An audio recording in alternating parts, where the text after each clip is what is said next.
Ok, pueden ver la pantalla. Sí, profesor. Sí. Ok, bien. Como ya les comenté en la clase anterior, bueno, hoy vamos a estar abordando el último tema teórico del tema, bueno, ya iniciaron la grabación, del temario del curso de dinámica aplicada en verano. Bueno, he tratado por todos los medios de cubrir la mayor parte del contenido que usualmente se da en un semestre regular. Así que, bueno, por ejemplo, no hemos podido hacer algunas prácticas, por ejemplo, en sistemas continuos o en cálculo de variaciones, así que esa sería la tarea 4 para practicar y discutirla en las próximas clases, y de esta forma, bueno, que quede más que nada todo el mundo claro en algunos casos o ejemplos. Porque, bueno, los casos que se han discutido básicamente ya dan una amplia gama de casos de estudio. Por ejemplo, en elementos finitos vimos elementos sometidos a cargas axiales, cómo se plantea al menos la ecuación de movimiento, casos transversales de la cuerda, que no es un caso, por ejemplo, de una barra, pero está planteado. Y creo que también vimos el tema torsional hasta la ecuación de movimiento. Así que lo que va a seguir en la tarea 4 es plantear las frecuencias naturales de esos casos para que ya quede cubierto. Sin embargo, hay un tema que, bueno, es necesario cubrirlo por lo que representa, más que nada, digo yo, para dinámica aplicada, que fue uno de los primeros cursos donde se empezó a cubrir este tema dentro de la gran gama de los cursos. Ya hay otros cursos que también se abordan, por ejemplo, materiales y otros cursos de fluidos, por ejemplo, el tema de los elementos finitos. Pero dentro de lo que es la misma background, la misma historia de los cursos de mecánica, fue el primero donde se empezó a cubrir. Así que, bueno, eso es lo que vamos a estar estudiando hoy. Por eso no quería dejarlo por fuera, ¿no? Y más que nada porque básicamente ustedes, de una u otra forma, están utilizando softwares de simulación computacional, y esto es necesario que al menos tengan la idea de qué conjunto de ecuaciones o de sus soluciones es lo que está abordando el mismo software, ¿no? Claro, aunque de una manera, ya por ejemplo un computador tiene una capacidad de procesamiento mayor que va a poder solucionar ensambles de ecuaciones mucho más grandes. Sin embargo, hoy se va a explicar el concepto de lo que es el método de los elementos finitos. En especial vamos a discutir uno en específicos, y vamos a hablar de forma general de algunos otros. Ok, así que bueno, vamos a empezar. Como ya hemos discutido en clases anteriores, nosotros básicamente cuando planteamos una ecuación, lo que estamos tratando de hacer es encontrar algún tipo de solución de ella, ¿no? Dentro de lo que es las herramientas que encontramos para estas soluciones, nos permiten, por ejemplo, obtener lo que son soluciones analíticas o exactas, que bueno, ya vimos al menos una en la clase del lunes. Sin embargo, como también les he comentado, estas soluciones a veces pueden ser complicadas de formular. Entonces, un método aproximado puede proporcionar una respuesta precisa y rápida de lo que estamos buscando. Así que hasta el momento lo que hemos dicho es soluciones analíticas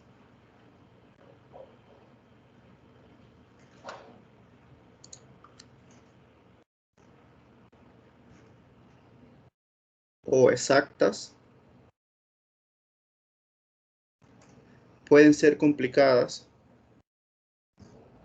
en algunos casos, ojo,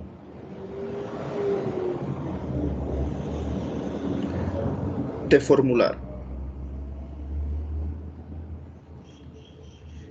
Y lo otro es que un método aproximado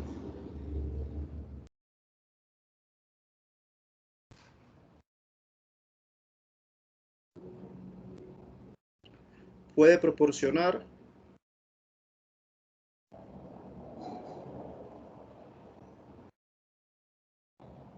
una respuesta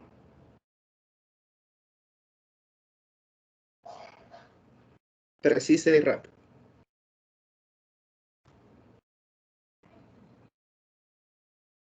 Ok. Bien, antes de ver los métodos que existen de forma general para abordar lo que es el problema de los elementos finitos, me parece que, bueno, que hasta este momento ya al menos alguno debió haber trabajado o visto algunos software comerciales para encontrar algunas de las soluciones. Si no me equivoco, algunos deben haberse estado familiarizando, ya sea con Abacus, con ANSYS, con Inventor, con SolidWorks, que de alguna u otra forma utilizan este método para encontrar soluciones aproximadas de casos de estudio, casos complejos, ya sean estáticos, estructurales, dinámicos, modales, fluidos, transferencia de calor, en general, ¿no? Así que, de alguna forma, en el orden de ideas en el que ustedes estructuran una solución computacional, básicamente está desglosada de la siguiente forma. Lo primero que ustedes hacen, ya para más que nada tener la estructura de cómo solucionan a través de una solución computacional, es que, bueno, crean lo que es el dominio de trabajo o crean la geometría. Muchas veces le llaman modelar a esto. A mí me parece más que nada llamarle creación de geometría, porque cuando modelo un sistema, para mí ya es cuando le he dado algunas propiedades. Así que de alguna forma, en algunos casos le llaman, bueno, modelé esto porque se creó la geometría, pero no personal, prefiero llamarle creación del dominio o creación de la geometría.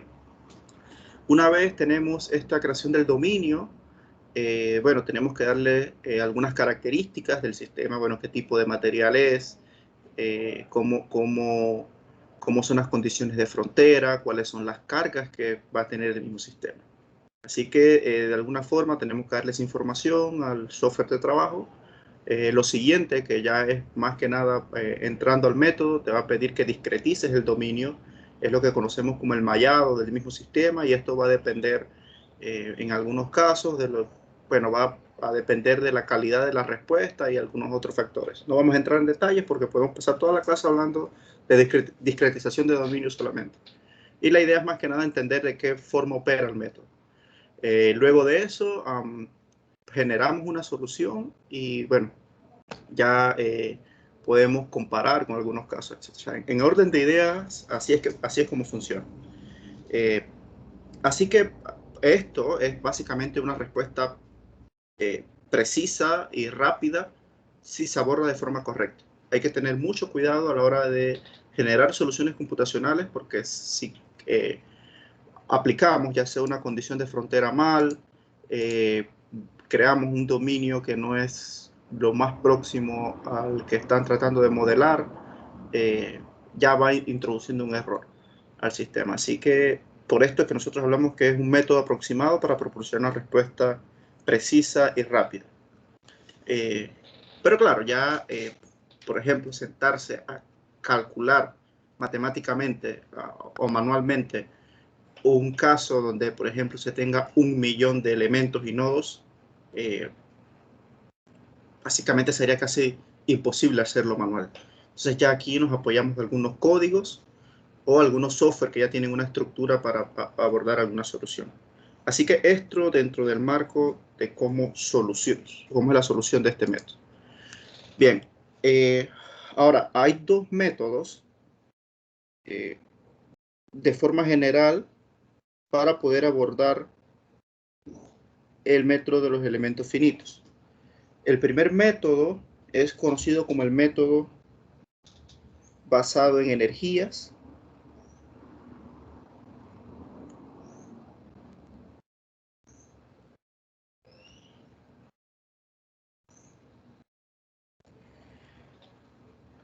Y hay un segundo método que es conocido como el método de proyecciones.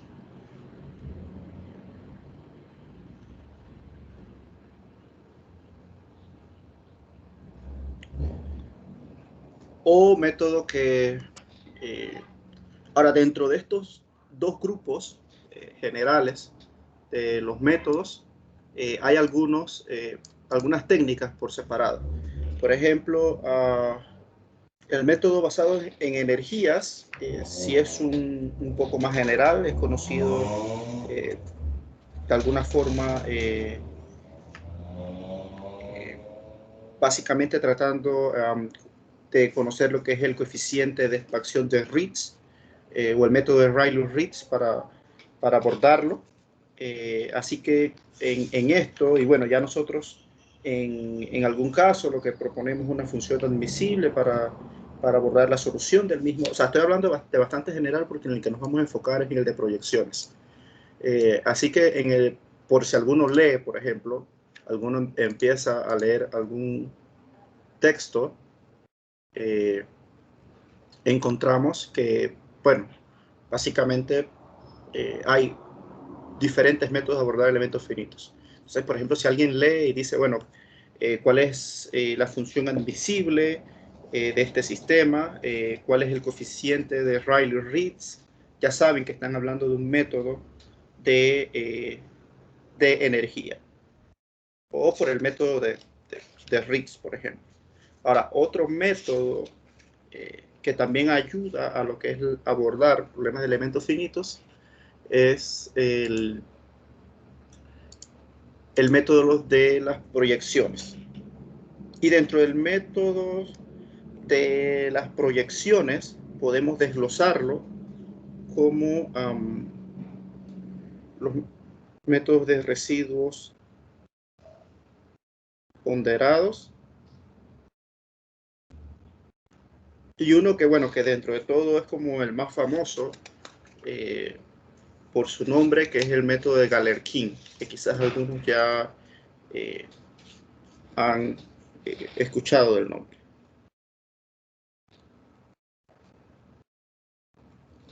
Método de Galerkin. Esto más que nada porque, bueno, si van a revisar algunos textos, entienden bajo qué formulación están estructurándolo, ¿no? Así que, bueno, dentro de todo, nos vamos a enfocar en lo que es el método de los residuos ponderados para tener una de las ideas.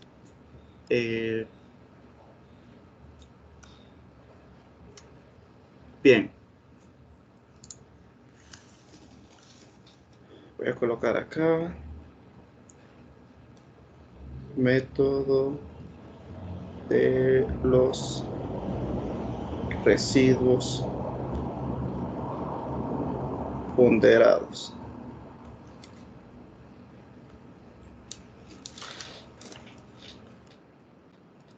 Voy a esperar que actualice aquí.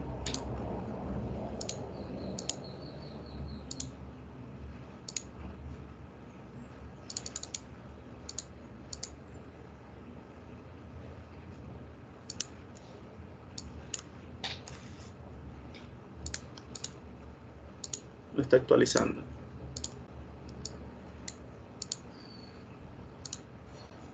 Ok, ahora sí. Bien, vamos a hablar de forma general un poco al inicio y ya después vamos a tratar de abordar un problema estático, un problema estructural para abordar una solución. Bien, lo primero que, bueno, tratando de empezar a explicar este método, voy a escribir dos ecuaciones. Para ver, voy a escribir esta ecuación que está aquí.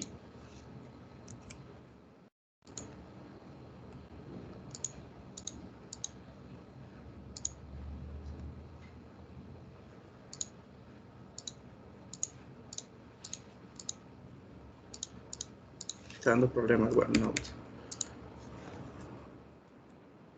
Vamos a escribir esta ecuación que está aquí. Esta ecuación ya nosotros la derivamos con lo que fue formulación de variaciones o planteando un funcional y encontrando la extremización de ese funcional. Nosotros conocimos esta ecuación como la ecuación de Euler-Lagrange. Y bueno, voy a escribir otra expresión en este momento solamente para que vean la estructura y después explicar qué es cada parte de la estructura. Esta es la estructura del método de los residuos ponderados. Entonces, yo quiero que ustedes vean, bueno, aunque conceptualmente no representan lo mismo. ¿Me escuchan bien, muchachos? Sí, profe.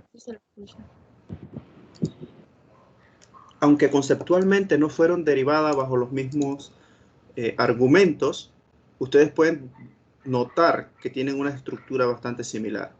Donde, por ejemplo, tienen lo que es esta ecuación diferencial que representa esta R que está aquí, que ahora vamos a ver qué es.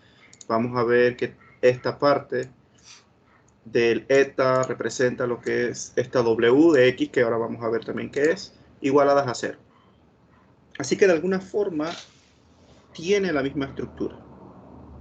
Entonces, lo primero que tenemos que hacer es preguntarnos, ¿qué pasa si consideramos el método de los residuos ponderados para encontrar una solución aproximada al sistema?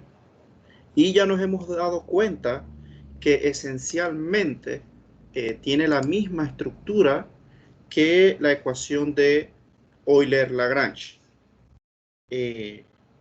Pero bueno, en este orden de ideas, lo primero que nosotros tenemos que hacer es básicamente proponer una función. Y ya bueno, esta parte vamos a olvidarla un poco. Esto más que nada es para que ustedes vieran la estructura, que básicamente es similar. Ahora, ¿de qué forma se propone lo que es el método de los residuos ponderados? ¿Qué es lo que se tiene? ¿Qué es lo que se considera? Así que bueno, vamos a escribir esta expresión L de U igual a una función que opera en el rango o que vale en el intervalo de A a B. ¿Sí?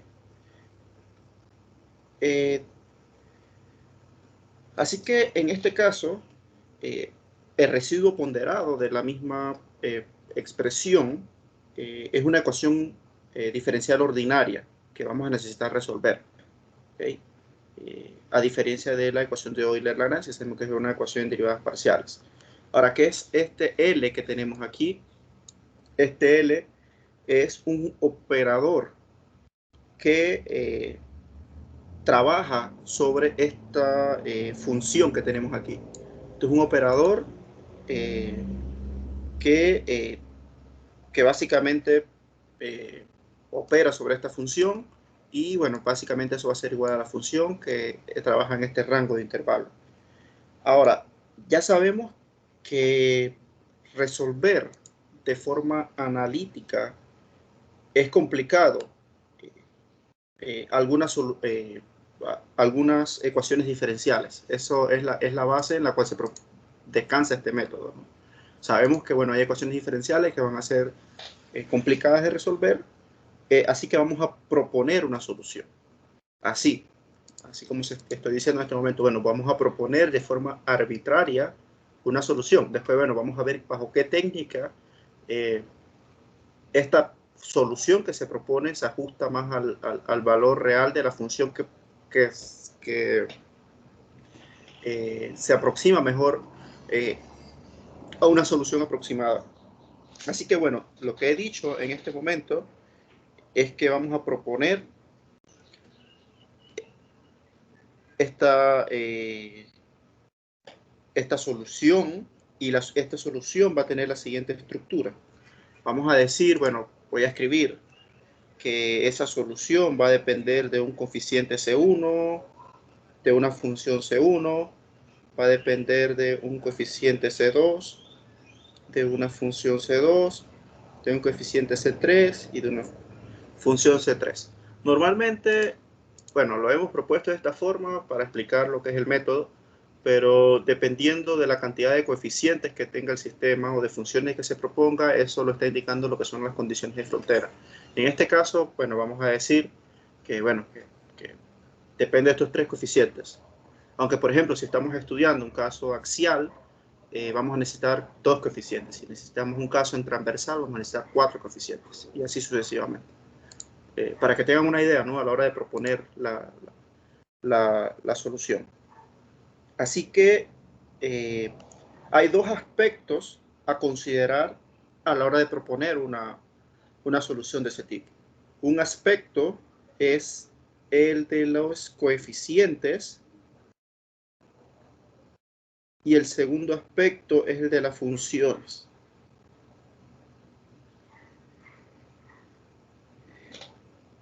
Y bueno, básicamente estas funciones es cómo depende en el rango de X cada una de ellas. Entonces, cuando nosotros hacemos una propuesta de este tipo, como esta que hemos visto aquí, de U, la ecuación diferencial no se va a satisfacer. Ahora dirán ustedes por qué no se va a satisfacer. Y básicamente es porque si yo reemplazo esta solución que yo estoy proponiendo de forma arbitraria hasta este momento, esta solución que yo voy a reemplazar no va a dar igual a 0, como lo tenemos acá, ¿vale? Así que al no dar 0 es porque hay algo aproximado en ella, o hay algo propuesto, algo que yo creo que puede satisfacer la ecuación diferencial. Entonces de ahí parte lo que es una solución aproximada, lo que estamos obteniendo. Ahora, hay técnicas que te dicen, bueno, cuál es la más aproximada de todas, una herramienta que te ayuda a llevar como ese hilo para poder proponer esta función. Pero aquí está donde radica como que el concepto general, porque el punto está que cuando nosotros hacemos una propuesta, esta ecuación que estamos tratando de satisfacer no lo va a hacer. Porque cuando yo reemplazo, básicamente tiene que dar 0 y no va a ser así, porque básicamente es algo que yo estoy eligiendo de forma arbitraria y algo que yo creo que puede satisfacer la ecuación diferencial. Entonces, lo que yo vaya a tener ahí, en ese caso, lo vamos a conocer como lo que es el residuo. ¿Okay? Esa diferencia que haya en lo que estoy proponiendo con respecto a la ecuación diferencial, lo vamos a conocer como el residuo, y en general varía dependiendo de la posición en el intervalo. Así como nosotros, por ejemplo, en el funcional teníamos una función que maximizaba o que extremizaba, veíamos que, bueno, que dentro de todo el intervalo no tenía la misma diferencia. Bueno, pasa igual acá. Entonces, esa diferencia que varía dependiendo del intervalo en el que estemos trabajando, por ejemplo, en uno se va a aproximar más a 0 que en otros lados. Y dentro del intervalo que estamos hablando aquí es el intervalo AB, ¿vale? Así que yo voy a tener entonces, por ejemplo, un operador actuando sobre esta solución aproximada menos f distinto de 0. Y esta diferencia distinta de 0 la vamos a conocer como el residuo. Y básicamente lo que estamos haciendo es adivinando hasta este momento, porque la solución es arbitraria, la que estamos proponiendo. Así que esto que está aquí es conocido como el residuo, o en otras palabras, conocido como el error del mismo, ¿no? Así que bueno, hay una técnica que nos ayuda, que digamos así como adivinar menos. Y lo que se hace es generar una estrategia para obtener lo que son los coeficientes, ¿ok? Siguiendo el procedimiento que se sigue. Ahora voy a colocar esta expresión que está acá. Al inicio era solamente para que ustedes vieran que estructuralmente era muy similar, aunque parta de conceptos distintos. Entonces, este es el procedimiento que vamos a seguir. Y bueno, vamos a ver qué es lo que hay dentro de esta integral. Como ustedes ya saben, generamos un residuo, y ese residuo básicamente es la diferencia entre la solución propuesta y, bueno, para que satisfaga mi ecuación diferencial. Así que esto es conocido como el residuo. Básicamente lo que estamos haciendo es multiplicar el residuo por una función W. Esta función W es conocida como una función de ponderación o una función de peso. Bueno, se conoce de ambas formas. Función de... Profe, ¿sí?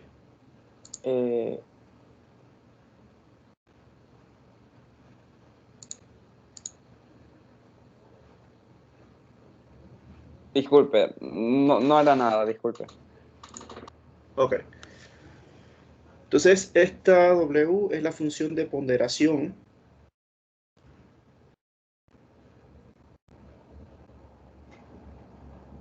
o función de peso, y se impone para que sea igual a 0. Ahora vamos a ver por qué más que nada tiene esta estructura. Que ya vimos, ¿no? Que muchas veces, por ejemplo, el método de los residuos ponderados es conocido también como método de formulación de variaciones, pero está planteado bajo conceptos distintos.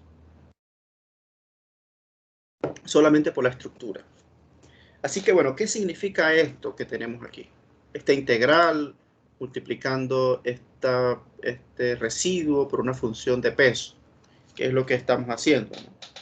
Y básicamente, si yo dijera, por ejemplo, que en este caso W es igual a 1, ¿y qué es lo que estoy diciendo? Que W sea igual a 1. Cuando W es igual a 1, la media aritmética de lo que es el residuo es igual a 0, ¿cierto? Entonces, en cierta parte, R es una medida de error. Por eso es que acá lo coloqué de esta forma. Residuo o error. Entonces, de aquí parte, ¿no? Si yo tengo que esta función se aproxima a una media aritmética de 1, el residuo es 0. Entonces, en realidad es que es un tipo de promedio en el intervalo para que sea igual a 0, ¿cierto? Porque recuerden que en este caso, si el residuo es igual a 0, lo que estamos diciendo es que nos aproximamos en los puntos.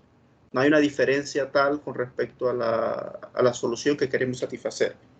Entonces, esa solución aproximada se aproxima, y lo que se está buscando es un tipo de promedio en el intervalo, y que este tipo, y bueno, ¿qué intervalo? El intervalo AB. Así que dentro de esto es que nosotros podemos decir, bien,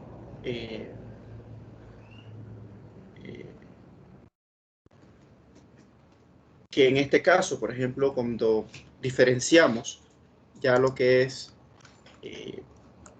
las ecuaciones de Euler-Lagrange, básicamente se plasmaron utilizando funcionales y extremizando esos funcionales Y esta expresión que tenemos acá, básicamente es elegir algún promedio del residuo que, en este caso, esa medida del error, tratemos que se acerque a cero. Así que, de forma general, así es que se estructura el método de los residuos ponderados. Ahora, lo que vamos a hacer, no sé si alguna pregunta está aquí, vamos a solucionar un problema utilizando el método de los residuos ponderados. No sé si alguna pregunta está aquí.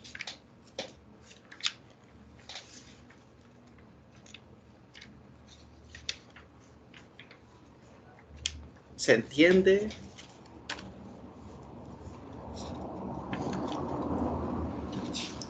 Pero se entiende el objetivo, básicamente. La idea, profe. Aunque Sí. uno normalmente cuando va haciendo problemas es que se da cuenta de las cosas que uno no entendió también a veces. O Sí. que pensaba que uno entendió, pero en verdad no. Entonces, Entonces, vamos a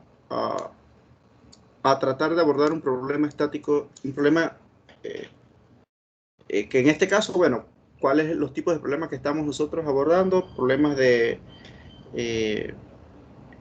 trabajo con las ecuaciones de movimiento, por ejemplo, en el cual ya tenemos una estructura y podemos abordarlo.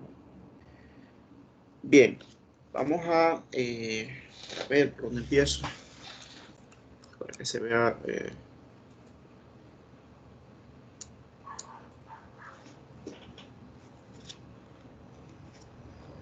Como les dije, vamos a ver un caso de ecuaciones de movimiento. Vamos a estructurarlo, cómo se plantearía con respecto a la ecuación de movimiento, porque hasta aquí básicamente es bien general, bastante general, no es justamente para una sola de las herramientas. Y después vamos a tratar de encontrar al menos frecuencias naturales para un caso axial que ya hemos solucionado por ahí. Así que vamos a hacer eso. Son las 6:38, creo que sí hay tiempo. Bien.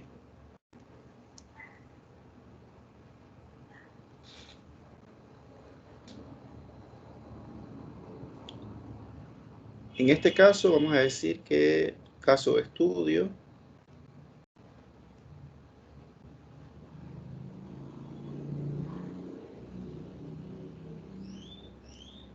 Vamos a hablar que tenemos algunas ecuaciones de movimiento.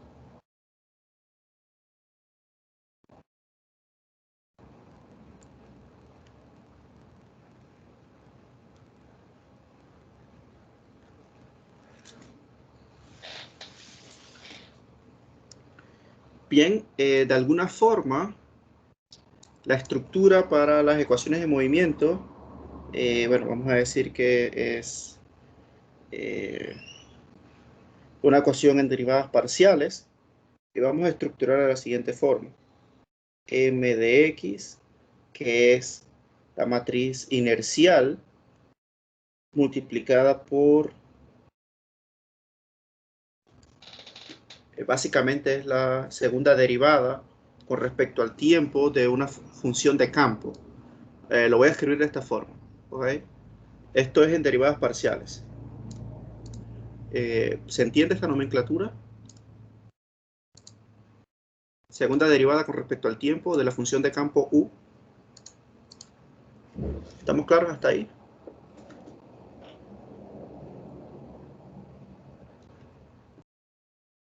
¿Lo pueden ver? Por favor, me indican que eso se ve.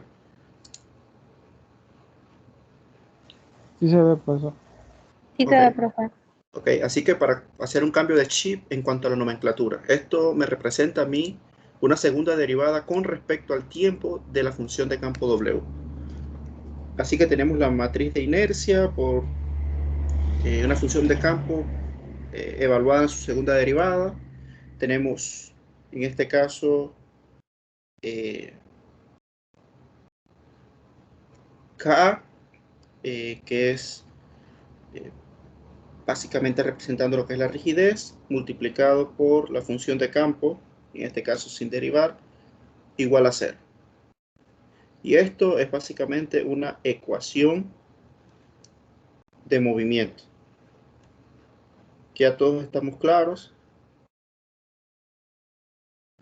¿Qué información podemos sacar de acá? Ahora, en derivadas parciales, voy a colocar aquí.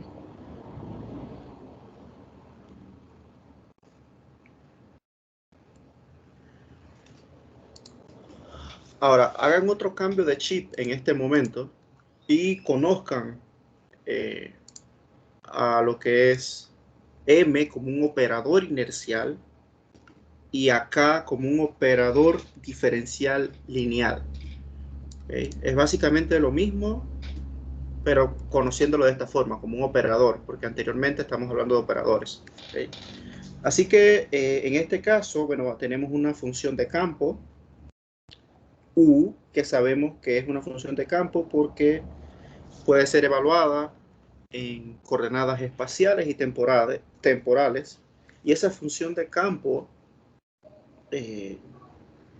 vamos a estructurarla de la siguiente forma. Vamos a decir que la sumatoria de K1 hasta N va a ser igual a PK por una función evaluada en la parte temporal y una mayúscula PK evaluada en la función espacial. Esto que tenemos aquí es una función de comparación.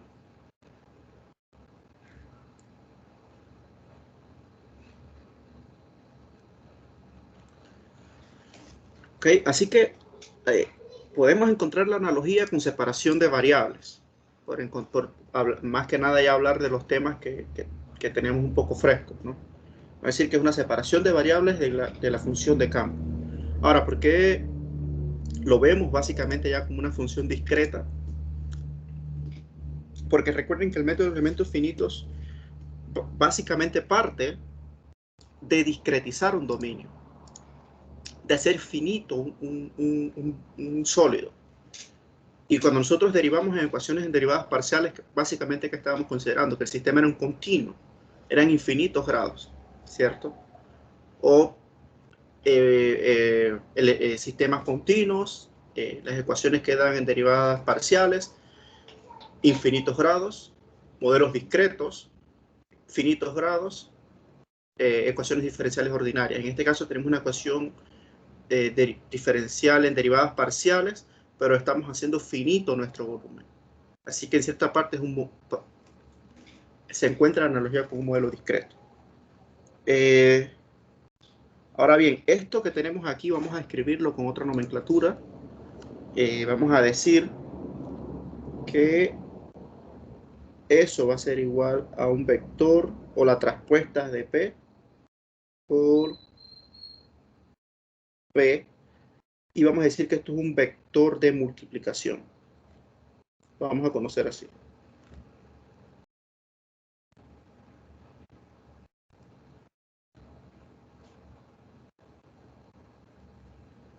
¿Vale? Ahora, esta función que tenemos aquí la hemos conocido como la función de comparación, o la que está evaluada en coordenadas espaciales. Esta función de comparación tiene algunas propiedades. Vamos a conocer cuáles son esas propiedades. Función de comparación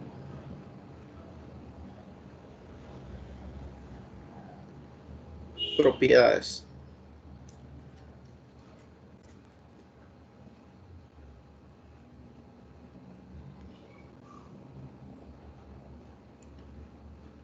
Y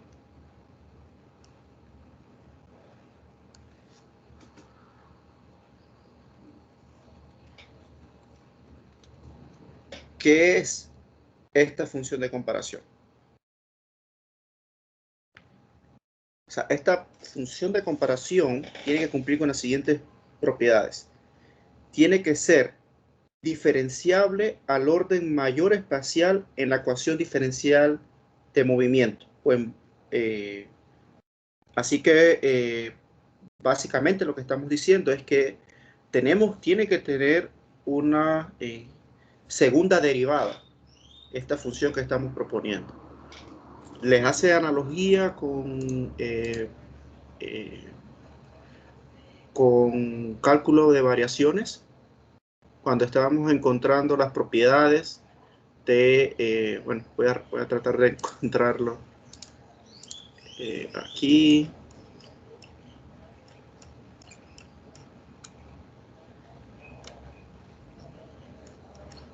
A ver.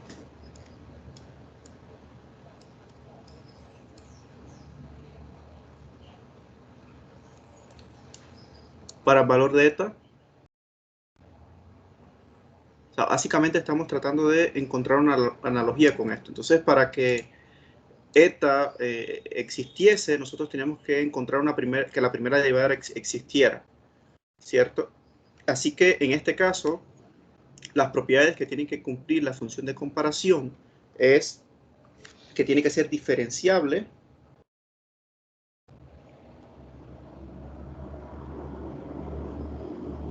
al orden mayor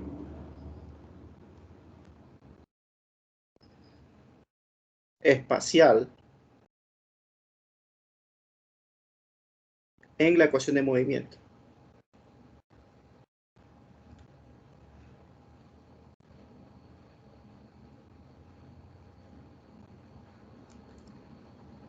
Y lo otro es que tiene que satisfacer las condiciones de frontera.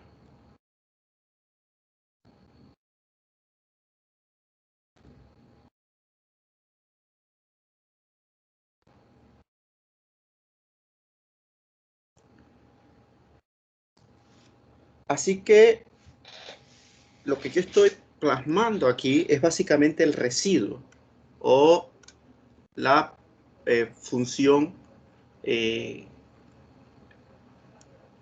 que tenemos acá, ¿no? Entonces yo podría decir entonces que ese residuo, que esta función residuo, vamos a llamarla X de t, es igual al operador de inercia multiplicado por ¿qué? En este caso tenemos la función de comparación derivada dos veces, ¿vale?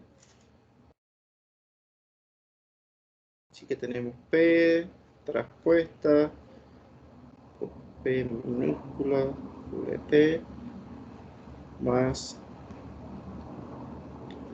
K de PT por P. ¿Ok? Reemplacé ya lo que fueron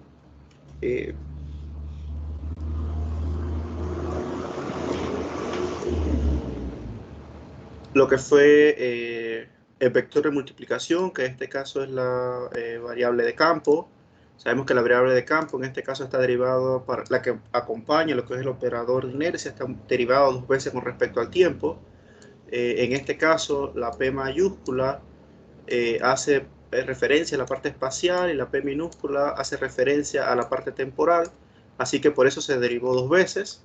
O sea, esto que tenemos aquí. Lo mismo cuando planteamos la solución en sistemas continuos. Y U prácticamente es P de T que se reemplaza acá. Lo que tenemos aquí. Así que esto es lo que se conoce como el residuo.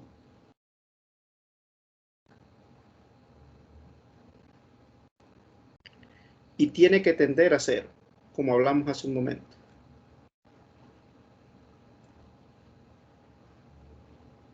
Ahora, ¿cómo es esa proyección del residuo? ¿Qué es?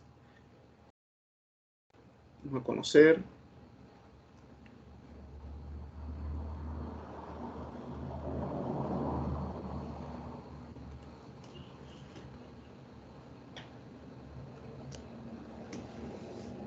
Ok, esa proyección del residuo, básicamente vamos a plasmarla de la siguiente forma. Sabemos que X de T, y vamos a llamar H de X, hacen referencia, esto es el residuo. Entonces, H, ¿qué sería? La función de ponderación o función de peso.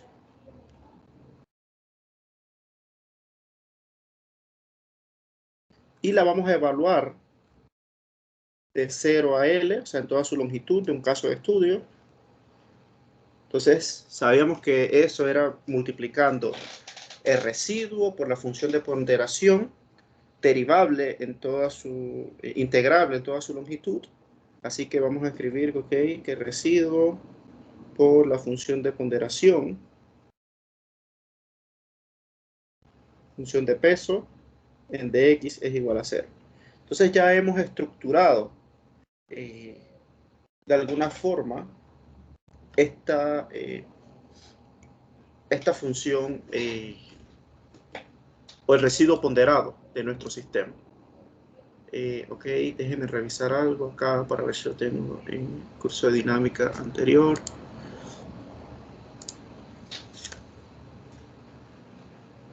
A ver, esto debe estar aquí.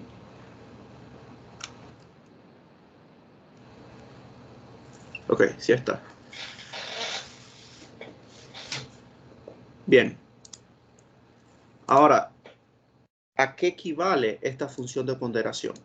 ¿O qué representa esta función de ponderación en mi solución del sistema? Ya yo sé a qué es igual el residuo, ¿no? Es igual a, bueno, prácticamente la estructura del operador de inercia por esta solución de mi sistema que ya está en función de los vectores de multiplicación o función de comparación de mi sistema. Pero tengo que multiplicarlo por una función de peso. Entonces, esta función de peso, en este caso, ¿a qué equivale? Vamos a decir entonces que esa función va a ser igual al delta de Dirac. Y ahora vamos a estudiar con más detalle el tema del delta de Dirac.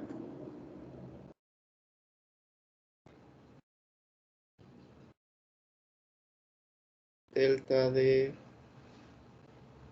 Dirac.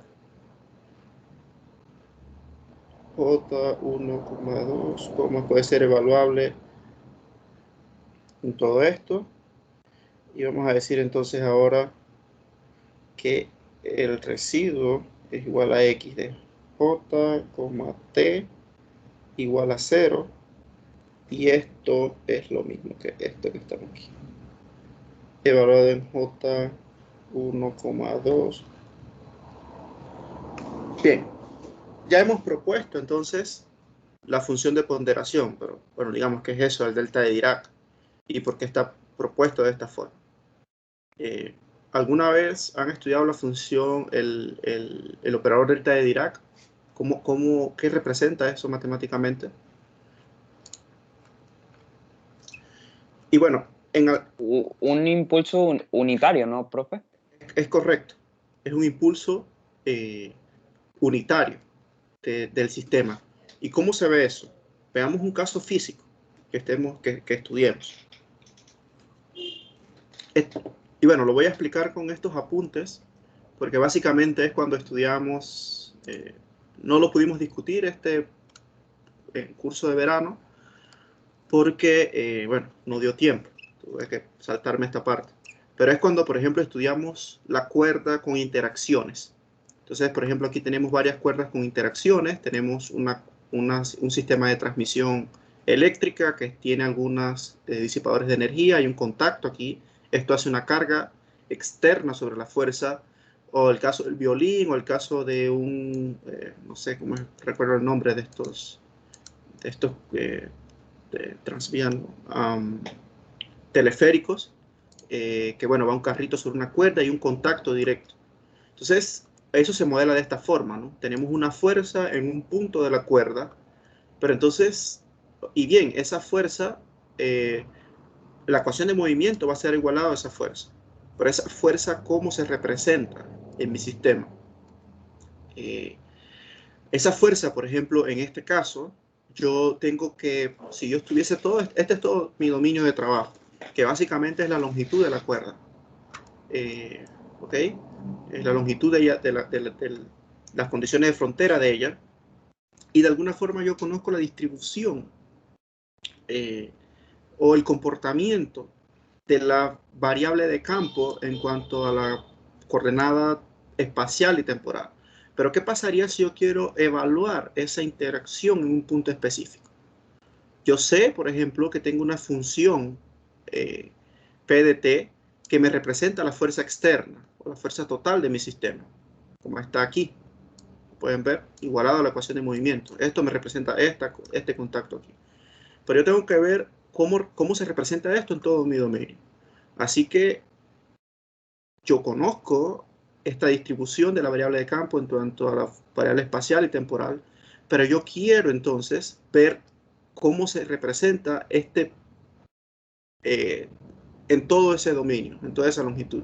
Entonces, básicamente es introduciendo lo que es multiplicando esa carga externa por el delta de Dirac, que en este caso está estructurado de la misma forma en que lo puse adelante. Ahora, ¿qué es eso el delta de Dirac?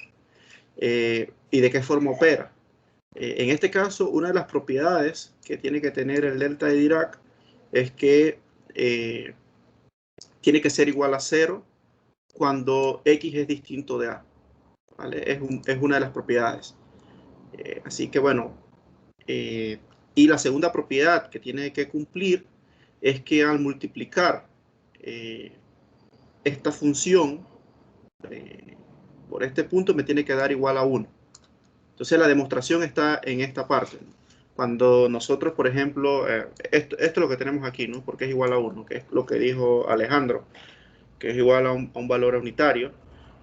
Así que básicamente nosotros podemos representar con el límite cuando tiende a 0. Y lo que estamos haciendo es haciendo un poco más chico lo que es la parte de la base de este cubo y introduce este resalto.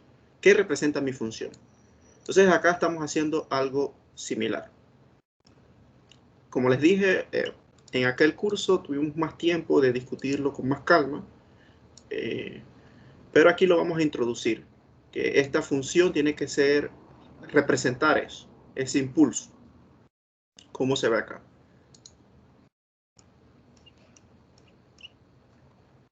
¿Ok? ¿Y por qué decíamos? Ahora, quiero que me respondan. ¿Por qué decíamos que tiene que ser igual a 1? Según lo que discutimos hace un momento.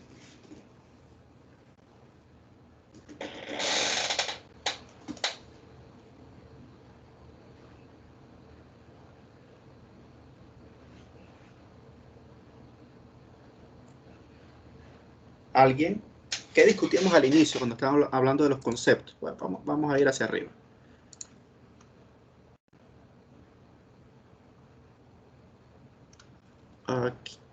Aquí, cuando estábamos explicando esta estructura.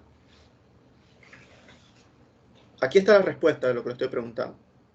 Estamos claros que esta es la función de ponderación, que es lo mismo que tenemos acá.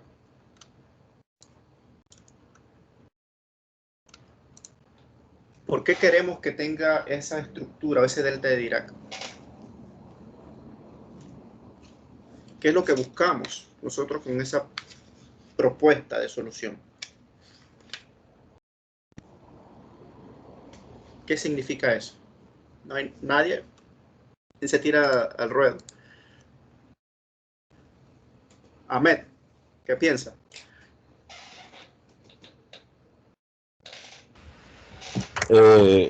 Disculpe, profesor, ¿podría repetir? ¿Por qué la función de ponderación o función de peso tiene la estructura que acabamos de ver? El delta de Dirac. Y que, como dijo Alejandro, es un impulso igual a 1. ¿Alguien nos ayuda? Carlos Serracín.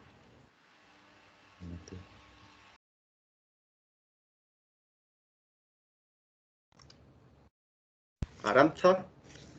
Buenas noches, profesor. Buenas noches. ¿Podría repetir la pregunta? ¿Por qué la función de ponderación tiene esta estructura?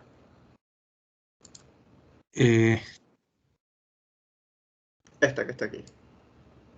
Bueno, ya vieron acá. Que tiene un diferencial, o es la posición del impulso. Aquí está. Esta estructura. Ya saben que es igual a 1. ¿Qué buscamos?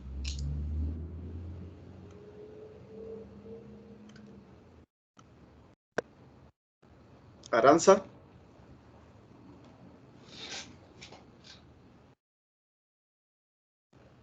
Héctor, para escucharle la voz, aunque sea alguna. Elías, Alejandro, Alberto, nadie. Yo preguntaría si sería porque Ajá.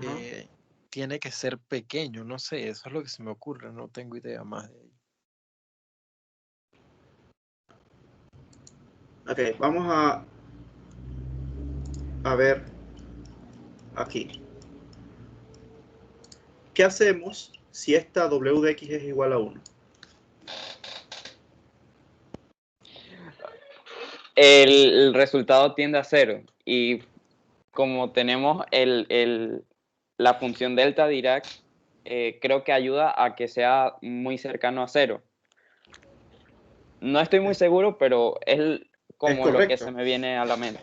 O sea, lo que nosotros queremos en esta solución es que w tienda a 1, o la función de ponderación, como la tenemos evaluada abajo, h de x de j. ¿Quieres que la función se acercara a 1, profesor? No. Sí, porque básicamente lo que estamos haciendo es que esta media aritmética del residuo va a tender a 0. Y si él tiende a 0, R de x es una medida del error. Lo que estamos haciendo es que evaluamos la función en todo su intervalo y la función que estamos proponiendo se acerca a 0, ¿cierto? O sea, si esa función de ponderación es igual a 1, lo que estamos tratando de llevar es que el residuo tienda a 0. Y ya vimos cómo está estructurado el residuo. Profesor, una pregunta. En este caso, como no solamente tenemos el delta Dirac que representaría la función de ponderación, eso, o sea, como está multiplicado por ese otro término que sería el residuo, es lo que hace que no sea igualito a 0 o sigue siendo 0. No, o sea, es una solución aproximada. Por lo general no va a ser igual a 0. O sea, si fuese igual a 0, es una solución exacta. Y recuerda que esto es un método aproximado. Y de alguna u otra forma, tú estás proponiendo una solución y eso lo que te está ayudando es a ajustar. Aún no hemos solucionado el problema. Solo es para que vean ahora que estamos evaluando a cuánto tiene que ser la función de ponderación, que es una ecuación de movimiento. Es como el orden de idea que llevamos, ¿no? Que vimos la estructura de cómo se aborda el caso. Ahora estamos evaluando un caso de estudio que es una ecuación de movimiento, ya vimos cómo queda representado ese error. Y bueno, ahora dijimos que ese error está multiplicado por una función de ponderación, esa función de ponderación tiene esta estructura, ya vimos por qué es esta estructura, entonces vamos a seguir para ver cómo se soluciona el caso. ¿Vale? ¿Me expliqué? Sí, profe. Así que vamos poco a poco. O sea, en este momento lo importante era ver por qué era igual a 1 y por qué tenía esta forma, o sea, que no, ustedes no aceptaran de, ok, ¿por qué es eso? O sea, apareció de la nada. O sea, tiene una lógica. Ok, vamos a decir entonces, bueno, esto es un caso dinámico y ese caso dinámico va a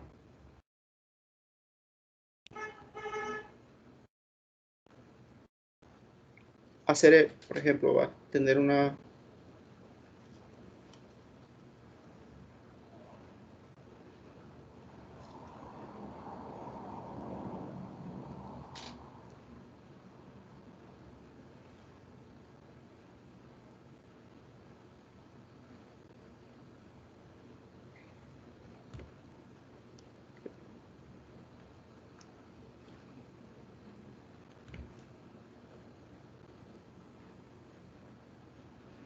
vamos a decir que estamos evaluando x de L acá, y aquí estamos evaluando el residuo.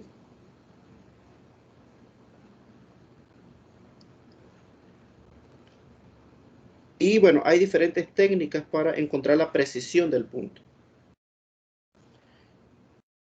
Hay una técnica, que es la técnica de los parámetros distribuidos,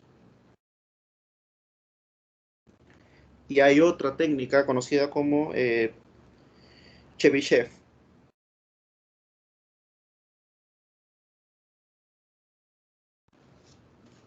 ¿ok?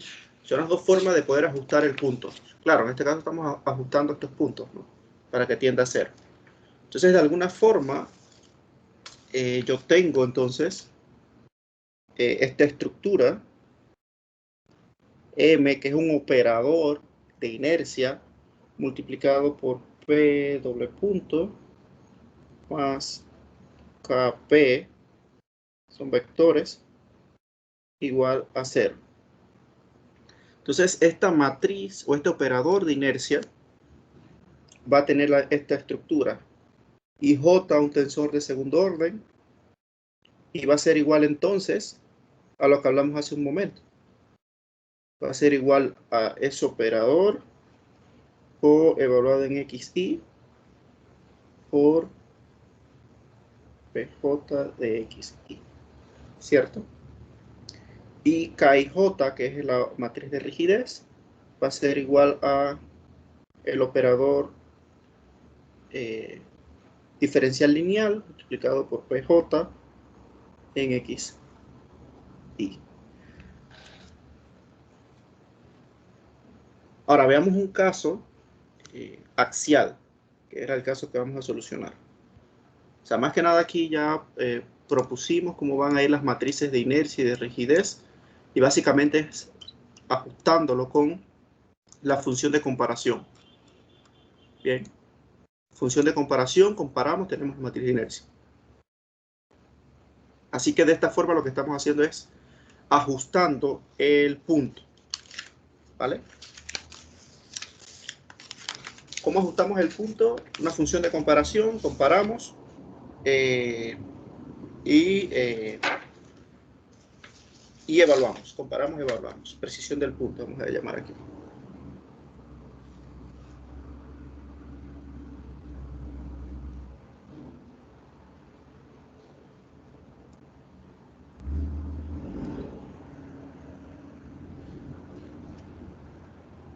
Ahora, evaluemos un caso axial.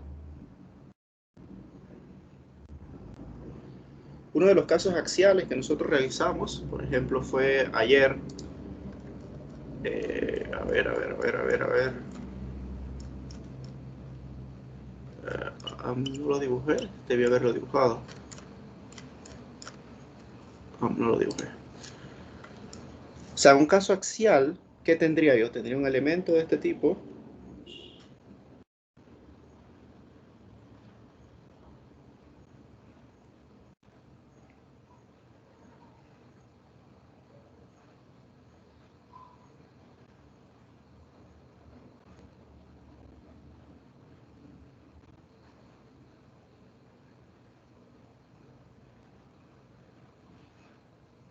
Tenemos una variable de campo, u de x de t.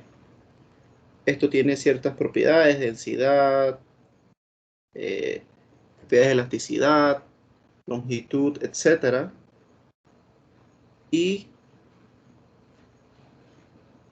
bueno, evaluamos las condiciones de frontera. Entonces, por ejemplo, esta condición de frontera aquí es de desplazamiento cero. Y esta función de frontera acá es la primera derivada o el cortante evaluado en cero, que era lo que hablábamos hace un tiempo, evaluado en L. ¿Cierto? Primera derivada, se evalúa lo que es en cantilibre o cortante cero, y aquí desplazamiento cero, porque está empotrado. Libre en un extremo, empotrado en el otro. Así que ya, bueno, estamos más que nada estructurando el caso. Un caso axial, que voy a colocar aquí. Así que ya nosotros conocimos que la variable de campo la podemos estructurar de la siguiente forma.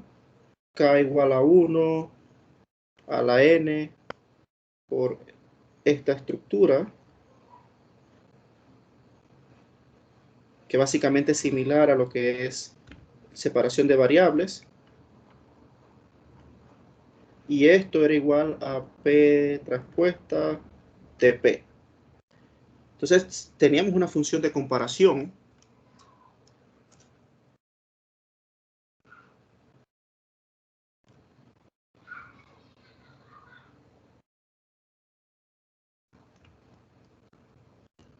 Esa función de comparación era P, J, evaluado en X, y entonces vamos a proponerla, ¿no? Y la propuesta que vamos a hacer es la siguiente. 1 menos X entre L, J más 1 menos 1. O sea, es una de las propuestas. Muchas veces, como ya conocemos las condiciones de frontera de los sistemas, es conocida como las funciones de forma, en este caso funciones de comparación. Entonces, de forma rápida, por ejemplo, lo que hay que hacer aquí es satisfacer las condiciones de frontera con la función de comparación que se está proponiendo. O sea, esta es la función de comparación que se está proponiendo para satisfacer estas condiciones de frontera. Y lo que tenemos que preguntarnos es si se satisface de verdad. Entonces, por ejemplo, si nosotros evaluamos así a la ligera, digamos, en este punto, esta es mi referencia. Vamos a marcarla aquí. Esta es mi referencia. En este punto, X es igual a 0. Bueno, la longitud es L, supongamos. Vamos a decir, ahí está L. Así que si yo divido 0 entre L, me queda 1. Menos 1 es 0. O sea, satisface la primera condición de frontera, donde P de J evaluado en 0 es igual a 0. ¿Cierto? Satisface la primera. Y la segunda que tiene que satisfacer es la primera derivada. ¿Cierto? Porque es la derivada de cuando el cortante es igual a 0. Y satisface a P de J' evaluado en L también es igual a 0. O sea, si lo derivamos y evaluamos cuando tiende a 0, también es igual a 0. Ahora, ¿qué es J? J es la cantidad de elementos que estemos evaluando en ese caso. Así que son dos, satisface mis dos condiciones. Vamos a colocarlo aquí.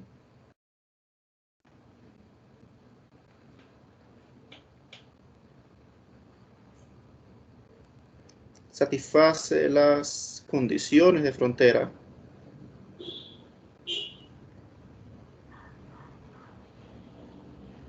Así que de alguna forma, la función de comparación que yo propuse cumple. Ahora, lo siguiente es la precisión de los puntos, ¿no?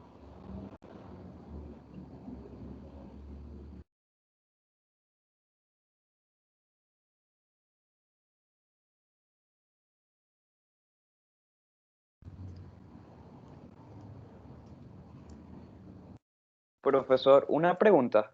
Ajá. ¿Hay otras propuestas que también puedan funcionar? Es correcto, es correcto. Y los software lo que hacen es iterar entre las soluciones. O sea, él tiene algunas estructuras dentro de su librería y él va iterando en función de ellas. Y, por ejemplo, hay algunas, no recuerdo tenerlas escritas acá. Por ejemplo, un caso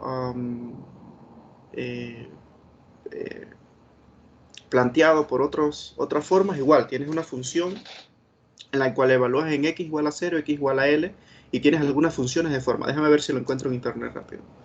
Funciones de forma.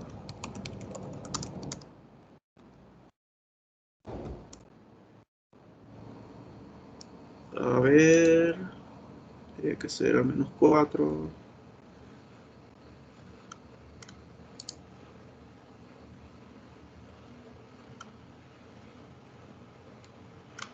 A ver.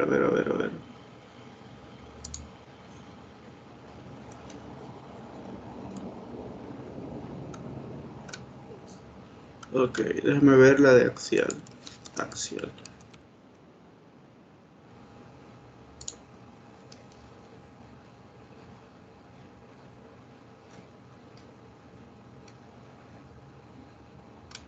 Oh, creo que esta funciona.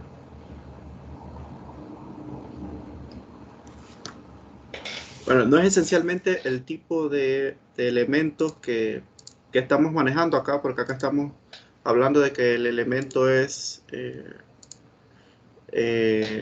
o sea, cuando hablamos de elementos finitos, nosotros podemos tener diferentes elementos, por ejemplo, como esto que tenemos acá.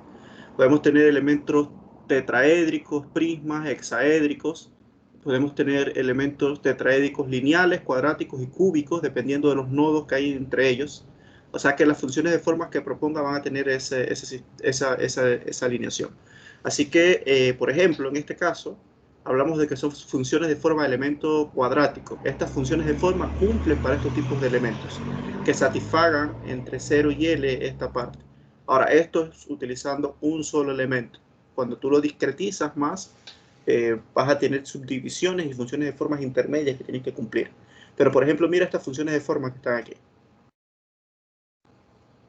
¿Sí? O sea, pero estos cumplen para este tipo de elementos. Entonces, la idea no es que ustedes en este curso se rompan la cabeza intentando buscar cuál es la función de forma que satisface su caso de estudio. Acá más que nada es ver de qué forma opera el método internamente en el computador. ¿Okay? Entonces allá el software, cuando tú le dices, ok, las funciones de forma son, no, los elementos son de tipo hexaédricos, tetraédricos, prismas, cuadráticos o no, entonces él dice, ok, la estructura, la solución que tiene que cumplir es esta que está aquí. Y tiene que satisfacerla. Se va a satisfacer porque ya están corroborados. Entonces por eso el método puede optimizarse, encontrando funciones de formas más óptimas o formas de soluciones más rápidas. O sea, en esto es que pasa el software iterando, encontrando soluciones, comparando, evaluando si converge o no el error. Muchas veces no converge por el tipo de elemento que colocaste, por el tipo de modelo que estás utilizando, y es básicamente porque se lupea en un tipo de solución que no encuentra algo óptimo para proponerlo. Por eso todo esto hay que evaluarlo. Y muchas veces cuando plantean una solución, al menos en ANSYS, no recuerdo en Inventor, cuando les soluciona, les deja como un rayito en la solución, es porque la solución que se propuso tiene algunas condiciones, no cumple con el error es elevado, o muchas de estas técnicas, o muchos de estos puntos se tienen que haber tomado en cuenta. O sea, lo importante acá es que entiendan, por lo menos esto es un elemento de los más sencillos. ¿Cómo es? Si lo dibujáramos, básicamente es así. Un elemento, dos nodos. Pero ¿qué pasa si yo tengo un volumen? Profesor, creo que no Profe, está creo que no está compartiendo. Ok. O sea, por ejemplo, aquí lo que estamos estudiando es un elemento de este tipo. Un elemento, dos nodos. Esto es un elemento, dos nodos. Así que evaluamos en las fronteras. Evaluamos en este punto y evaluamos en este punto. O sea, ¿se cumplió en este punto? Sí. ¿Se cumplió en este punto? Sí. Pero ¿qué pasó si yo hago esto? No. ¿Qué pasa si yo hago esto entonces? Ahora tengo que cumplir hasta aquí una y hasta aquí otra. ¿O qué pasa si hago esto? Tengo que cumplir hasta aquí o hasta acá. ¿Cierto? Entonces lo que estoy haciendo aquí es básicamente lo que se conoce como refinar el mallado. Y sabemos que cuando refinamos el mallado, la solución en el software le cuesta más, porque es que en realidad está comparando más funciones de forma o está encontrando más funciones de comparación, tratando de hacer que converjan. Pero esto es bien sencillo todavía. Y eso es lo que se conoce. Se me olvidan cuál es una y cuál es la otra, pero en esto está lo que es convergencia H y convergencia P. Si no me equivoco, convergencia P hace referencia a la cantidad de elementos óptimos, no, en los cuales ya la solución no mejora. Y convergencia H es en cuanto al modelo. Si subes a lineal, cuadrático o cúbico, por ejemplo. Entonces dirás, digo, ok, voy a tener más elementos, más nodos para que la solución sea lo más próxima posible. Voy a utilizar elementos de tipo cúbico. Pero lo que van a hacer es cargar el computador y lo más probable es que con una solución lineal y elementos mucho más sencillos hubieses tenido casi lo mismo. Entonces ya esto va mucho más en la experiencia, cuando ustedes empiecen a ya solucionar algunos que otros casos, pero por ahí va el asunto. Entonces, en este que estamos evaluando solamente, y eso es un punto, y esto es plano. ¿Qué pasa si es un sólido, un volumen? Con geometría X. Por ejemplo, aquí vas a tener que mallarlo de alguna u otra forma. Por ejemplo, es lo que tengo al alcance para ver. Creo que sí da tiempo de mostrarlo. Voy a tratar de cargar un caso de estudio. Estuve haciendo hace un tiempo. Para ver, creo que era este.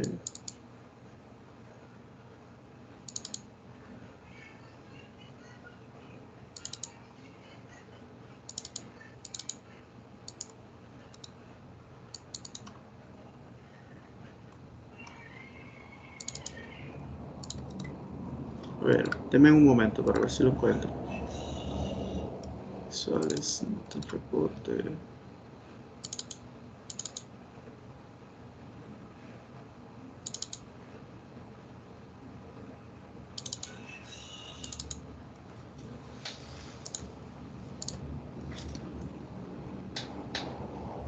Estoy cargando, esperen un momento.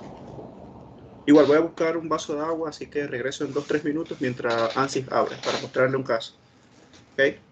Así que 7:22 a las 7:25 regreso.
¿Me escuchan?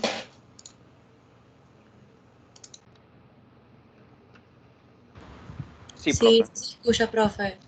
Sí, profesor. Ok, ven ANSYS. Sí, profe. Sí, profe. Ok. Ok, aquí yo eliminé algunas partes.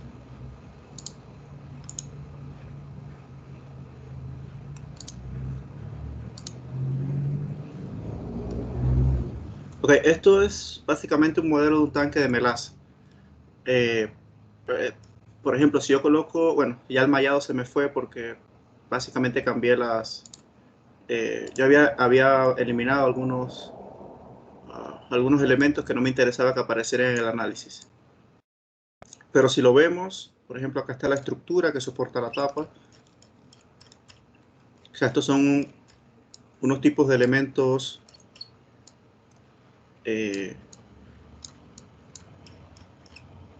unas vigas que son como en I, tienen como un enchapado acá y bueno, están unidos en una especie de anillo, donde el anillo inferior es menor al superior y aquí bueno, está soldado. Sí, pero lo que quería ver era el mallado y ahora lo quité. Voy a cargarlo de nuevo.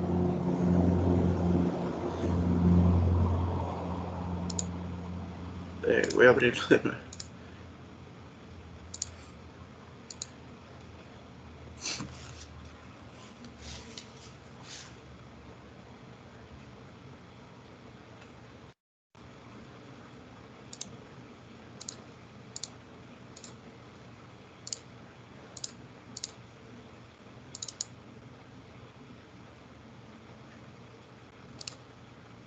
Entonces, como les iba diciendo, o sea, voy a cargarlo de nuevo.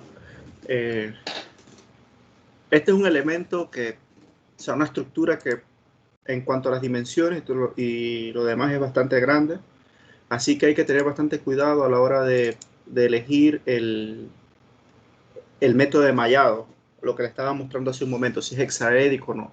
Hay que tener bastante cuidado porque la forma es una especie de shells bueno, hay que ver qué tipo de elementos se ajusta mejor. Entonces, por ejemplo, si yo veo el mallado de este sistema, o sea, está demorando, pero ¿de qué forma tuve que mallarlo para poder generar una solución lo suficiente? O sea, si le hacemos zoom, nos damos cuenta que son elementos de tipo hexaédrico. Y aquí nada más se está viendo un plano, pero si yo Profe, hiciera... Ajá. creo que no está compartiendo pantalla. Ok. O sea, esta es la especie de lo que es la misma estructura del tanque. Miren cómo lo tuve que mallar para que cumpliera con algunas soluciones aproximadas de interés. Entonces, si se dan cuenta, los elementos que están propuestos acá son elementos de tipo tetraédrico. O sea, aquí se ve un plano, pero en realidad esto es un sólido. Y si hiciera un corte, no sé si en el corte se va a ver.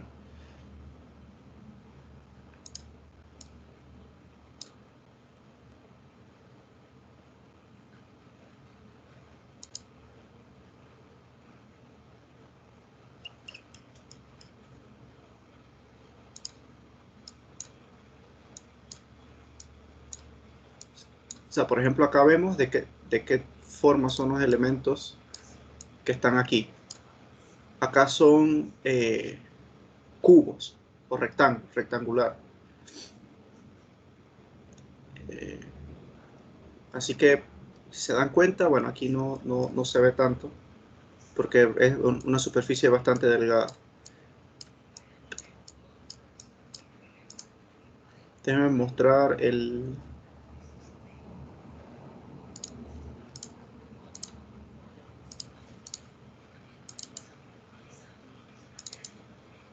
Profesor, una pregunta. Ajá.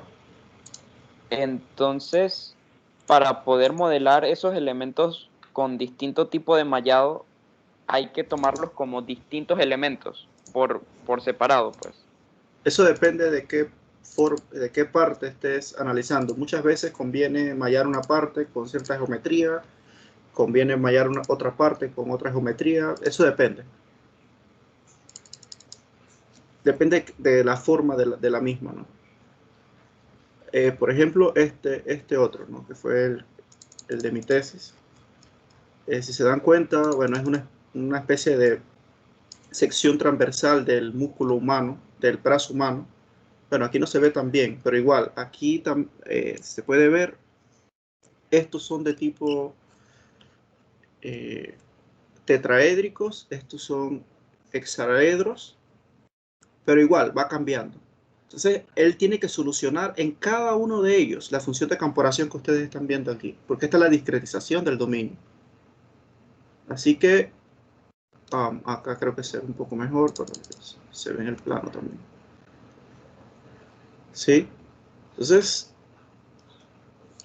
por eso muchas veces generar un mallado muy fino carga tu recurso computacional y quizás no era lo necesario.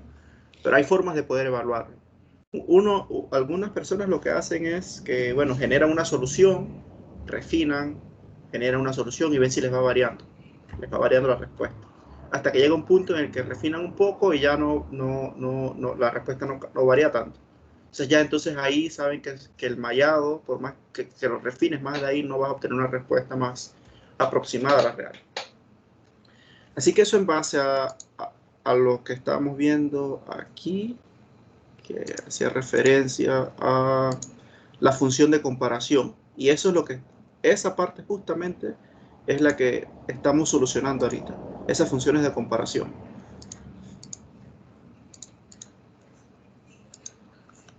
En este caso súper sencillo porque es un solo elemento, un solo nodo. Podemos hacerlo hasta 2, 3, pero ya más de ahí se complica hacerlo manual, a no ser que generes algún código. Entonces, ahora lo que estábamos viendo es la precisión de los puntos. Ya vimos que la ecuación de la función de comparación satisface las condiciones de frontera. Entonces, vimos dos formas de precisión de los puntos. Una distribuido y otra de Chebyshev. Vamos a ver el distribuido, que es el más típico. Y lo que hace aquí es, por ejemplo, XJ, que es el punto, va a ser igual a J de L entre N. ¿Sí? Y, bueno, de alguna forma, ya esto me va a permitir entonces poder evaluar la ecuación de movimiento. Porque ya sé, bueno, cuánto es XJ, que es la precisión de los puntos. ¿Dónde estaba XJ evaluado? Pero estaba tanto en la función de ponderación como en la función de comparación y la función de ponderación en ambas. Así que este es el punto, básicamente es lo mismo que estamos haciendo, que debe ser cuánto es el valor de X cuando se evalúa en L entre N. Es básicamente lo mismo. Y de forma distribuida, lo que hemos obtenido aquí es una solución para este sistema que tenemos acá, que es la ecuación de movimiento del mismo. Así que esto me genera, por ejemplo, un W1. Voy a colocar aquí discretización del dominio para que se entienda. Discretización del dominio. ¿Se entiende la discretización del dominio? ¿Qué es?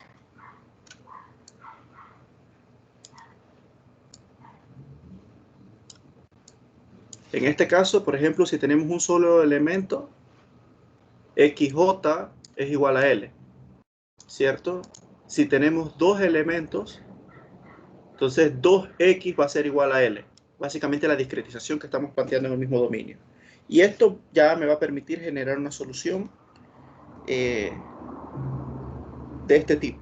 Para el caso que estamos estudiando, va a ser igual a 1.796 raíz de E entre rho A y W2 4.448 raíz de E entre rho A. Así que, bueno, esta es como que la forma bien general. Las dos funciones que estamos evaluando en este caso son las siguientes. Las funciones que se están evaluando, una es cuando la función de forma es U1 y tiende a ser de esta forma.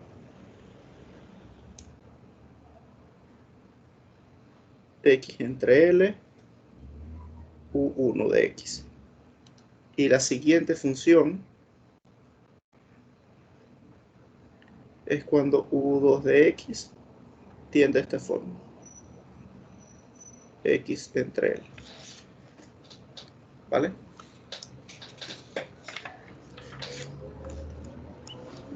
Estas son las funciones de forma o funciones de comparaciones propuestas para cada una de las soluciones.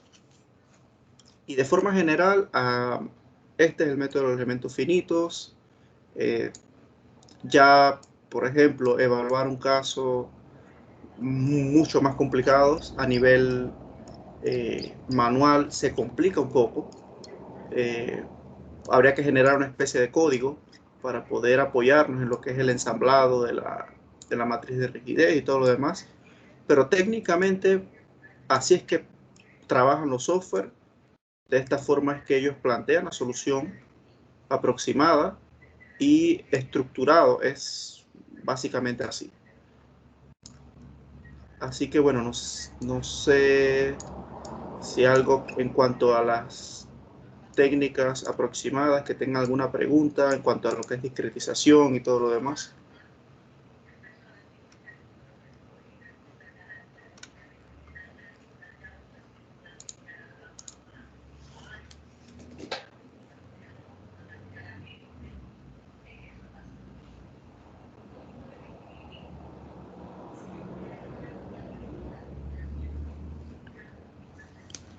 ¿Alguna pregunta en cuanto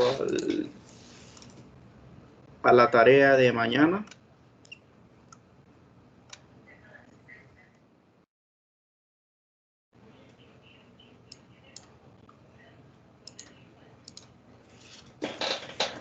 La tarea los va a ayudar a solucionar parte del proyecto. Así que ya como que ahí adelantan bastante.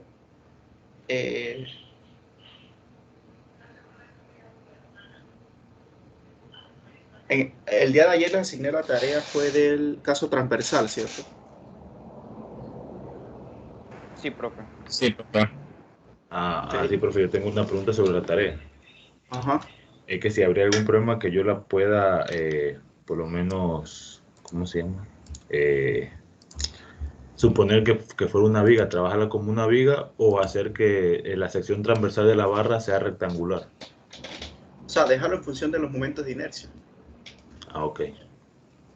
O sea, ya ahí se sabe que, bueno, que queda en función de eso, ya depende del perfil que vayas a evaluar más adelante. Ah, o sea que no importa la misma geometría, solamente lo dejo así expresado. Sí, lo puedes dejar expresado y plantear la solución final. Ah, perfecto. Y que quede en función de los momentos de inercia. Ok, gracias. Ya cuando vayas al proyecto, entonces sí. Bueno, voy a parar la grabación. Profe,